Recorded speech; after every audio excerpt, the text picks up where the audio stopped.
Starburst, you know, the candy? I don't know why I took that one. I mean, even at the age of 6, I was kind of more of a chocolate and mint or chocolate and caramel kind of person. I think it was that compelling yellow wrapper with the bright orange writing on it. But as we were going through the grocery store checkout, I slipped it into my pocket. Now, I was young enough that probably if someone had noticed, my mother could have said, "Oh, no, darling, we pay for those things." But I knew I was stealing. I knew it because when I got home, I went out and hid it in my place. It was the side of our house that had, I think, only one window, a very large white brick wall, and at the base was some small red gravel stones. And I took it out of my pocket and I buried it right underneath all that red gravel outside so my mother wouldn't find it.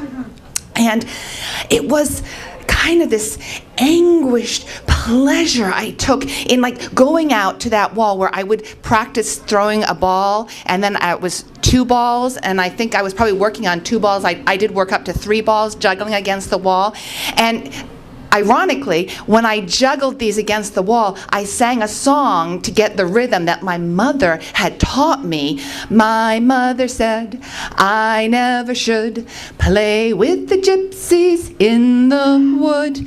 If I should, she would say, naughty girl to disobey. And here I was, disobeying. And I was sure that even though there was one window, my mother might peek out. And so I would kind of try and sneak up against the wall and put my back down and unbury that starburst and take it out and unwrap it behind my back, sneak one in.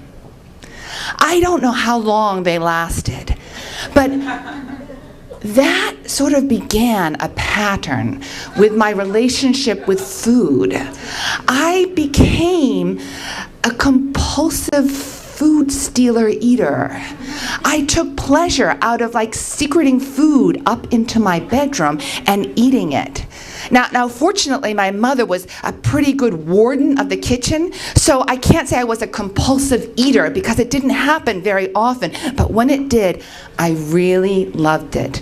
And it grew bigger and bigger. And it was probably quite an issue if anyone knew anything about it, but it was a secret. I remember once like making some brownies in the kitchen that I was going to like secret away somewhere, my mother coming home, and I rushed the pan out of the oven. It wasn't finished, and up to my windowsill, and I kept it there and ate it like half eaten. Yuck.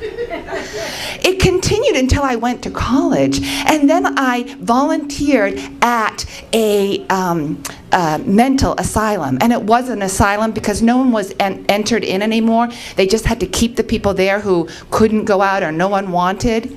And one of the women there was disturbed, and she was physically spastic. She would sit curled up in a chair, her arms wrapped around each other, just twisted up. And we were told she was not interactive.